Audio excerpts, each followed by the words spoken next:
ফেব্রুয়ারিতে একটি পরিষ্কার রাতে আকাশের দিকে তাকালে আপনি দেখতে পাবেন 6টি গ্রহ: শুক্র, মঙ্গল, বৃহস্পতি, শনি, ইউরেনাস এবং নেপচুন, যা বর্তমানে রাতের আকাশে দৃশ্যমান। বুধ, শুক্র, মঙ্গল, বৃহস্পতি এবং শনি এতটাই উজ্জ্বল যে এগুলো খালি চোখে দেখা যায়। তবে ইউরেনাস এবং নেপচুন দেখার জন্য প্রয়োজন দূরবীন বা টেলিস্কোপ। আমাদের সৌরজগতের 8টি প্রধান গ্রহ একই সমতলে সূর্যকে প্রদক্ষিণ করে, তবে প্রতিটি গ্রহই ভিন্ন গতিতে চলে। বুধ, যা সূর্যের নিকটতম গ্রহ, একটি কক্ষপথ সম্পূর্ণ করতে, যা গ্রহের 1 বছর হিসেবে গণ্য, মাত্র 88 দিনে কাজ শেষ করে। পৃথিবীর বছর অবশ্যই 365 দিনে পরিপূর্ণ হয়, কিন্তু নেপচুন, যা আমাদের নক্ষত্রের সবচেয়ে দূরবর্তী গ্রহ, একক বিপ্লব সম্পূর্ণ করতে 60,190 দিন বা প্রায় 165 পৃথিবী বছর সময় নেয়। গ্রহগুলো মাঝে মাঝে একত্রিত হয়ে সারিবদ্ধতা তৈরি করে, যাকে গ্রহের প্রান্তিককরণ বলা হয়।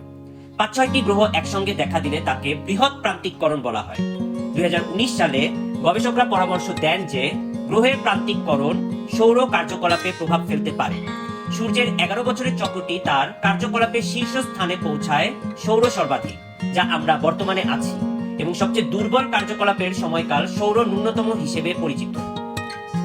ফ্র্যাঙ্ক স্টেফানি, জার্মানি ড্রেসডেন রসেনডর্ফের হেলমহোল্টজ জেনট্রাম গবেষণা কেন্দ্রের পদার্থবিজ্ঞানী, বিশ্বাস করেন যে শুক্র, পৃথিবী এবং বৃহস্পতির সম্মিলিত জোয়ারের শক্তি উত্তর হতে পারে। 5 গ্রহের সারিবদ্ধতা 6টির তুলনায় অনেক বেশি উল্লেখযোগ্য, তবে 7 গ্রহের সারিবদ্ধতা সবচেয়ে বিরল। গ্রহগুলির বিভিন্ন গতির ফলে কখনো কখনো তাদের মধ্যে বেশ কয়েকটি গ্রহ সূর্যের একে অপরের দিকে মোটামুটি সারিবদ্ধ হতে পারে। যদি কক্ষপথগুলি সঠিকভাবে মিলে যায়, তবে পৃথিবী থেকে আমরা একাধিক গ্রহ একই সময়ে আমাদের রাতের আকাশে দেখতে পারব। বিরল ঘটনাগুলিতে সমস্ত গ্রহ এমনভাবে সারিবদ্ধ হয় যে তারা সূর্যের চিহ্নিত পথ বরাবর আমাদের রাতের আকাশে একসাথে উপস্থিত হয়। Germany Max Planck Institute for solar system research এর সোলার সায়েন্টিস্ট রবার্ট ক্যামেরন বলেছেন, পর্যবেক্ষণমূলক প্রমাণ থেকে বোঝা যায় যে গ্রহগুলি সরাসরি সৌরচক্রের কারণে ঘটছে না। 1966 সালে নাসার বিজ্ঞানী গ্যারি ফ্ল্যান্ড্রো গণনা করেছিলেন যে 4টি বাইরের গ্রহ বৃহস্পতি, শনি, ইউরেনাস এবং নেপচুন 1977 সালে এমন একটি প্রান্তিককরণ ঘটাবে যা এই গ্রহগুলিকে 12 বছরের ব্যবধানে পরিদর্শন করতে সক্ষম করবে।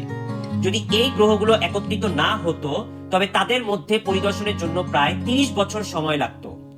এই সৌভাগ্যক্রমে ঘটিত সারিবদ্ধকরণ, যা প্রতি 175 বছরে একবার ঘটে, নাসা 1977 সালে বাইরের সৌরজগতের একটি গ্র্যান্ড ট্যুর ভয়েজার এ যমজ 1 এবং 2 মহাকাশ যান চালু করে। 2024 সালে মার্কিন যুক্তরাষ্ট্রের পেনসিলভানিয়া স্টেট ইউনিভার্সিটির স্নাতক ছাত্র নিক তুসে ট্র্যাপিস্ট 1 সিস্টেমের জগতের মধ্যে যে কোনো স্পিল ওভার যোগাযোগ পাঠানোর জন্য এই সারিবদ্ধকরণগুলো ব্যবহার করেছিলেন। সম্ভবত অন্য একটি এলিয়েন সভ্যতায় এটিকে তাদের নিজস্ব তদন্ত পরিচালনা করার সুযোগ হিসেবে দেখতে পারে। তুসে বলেন, আমাদের নিজস্ব সৌরজগতের দিকে তাকিয়ে থাকায় একটি এলিয়েন সভ্যতা একই উদ্দেশ্যে এই ধরনের সারিবদ্ধতা ব্যবহার করতে পারে। যদিও এই মাসে গ্রহের প্যারেড আপনার দৃষ্টিভঙ্গির উপর নির্ভর করে। যদি আপনি সঠিক কোণে অবস্থান করেন, তখন আমাদের সিস্টেমে যে কোনো 2টি গ্রহ সারিবদ্ধ হতে পারে। এটি অন্য প্রান্তে অন্য কাউকে কল্পনা করার মতো।